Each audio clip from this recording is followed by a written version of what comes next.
আসসালামু আলাইকুম। আমাদের চ্যানেলে স্বাগতম। আজকে আবার হাজির হয়েছি নতুন একটা ভিডিও নিয়ে। আজকের ভিডিও, ছেলে বাচ্চা পেটের কোন পাশে থাকে। একজন গর্ভবতী হিসেবে বাচ্চার লিঙ্গ জানা, এমনকি বাচ্চা কি করছে তা জানার আগ্রহ আপনার হতেই পারে।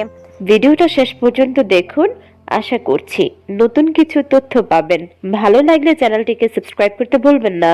প্রাচীনকাল থেকে পরিবারের অভিজ্ঞ সদস্য কিংবা বিশেষজ্ঞ ডাক্তাররা গর্ভবতীর আকার, তার চেহারার ধরন, বাচ্চার অবস্থান, এমনকি পেটের ধরন দেখেও বুঝতে পারে গর্ভে ছেলে আছে নাকি মেয়ে। এটা কোনো বিজ্ঞানসম্মত পদ্ধতি না হলেও এই অভিজ্ঞতার ফলকে আমরা একেবারে নজরআন্দাজ করতেও পারি না। তাই গর্ভের বাচ্চার অবস্থান দেখে বুঝতে পারবেন আপনার গর্ভে ছেলে আছে নাকি মেয়ে।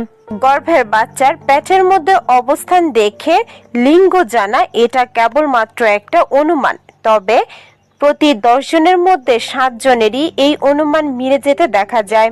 গর্ভাবস্থার 5 মাস যখন চলতে থাকে তখন আপনার বাচ্চা বেশ নড়াচড়া করে, হয়তোবা আপনি বুঝতে পারেন না। তবে 5 মাসের শেষের দিকে আর 6 মাসের শুরুর দিকে বাচ্চার নড়াচড়া খুব বেশি বুঝবেন। তখন আপনার বাচ্চা এপাশ থেকে ওপাশ ঘুরে যেতে পারে। যদি আপনি গর্ভাবস্থায় 6 থেকে 7 মাসের মধ্যে আপনার পেটের ডান পাশে অনেক বেশি বাচ্চার নড়াচড়া বুঝতে পারেন, বা আপনার বাচ্চার ওজনটা তুলনামূলক হালকা মনে হয়, সেক্ষেত্রে ধরে নিতে হবে আপনার গর্ভে ছেলে সন্তান আছে।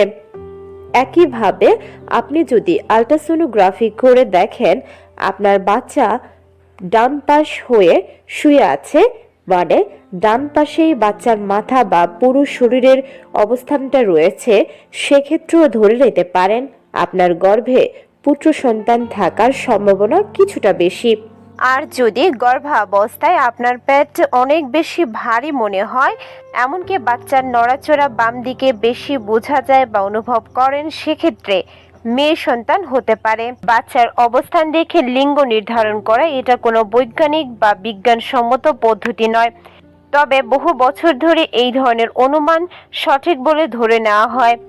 ছেলে কিংবা মেয়ে যে সন্তানই হোক না কেন তা নিয়ে সন্তুষ্ট থাকার চেষ্টা করুন।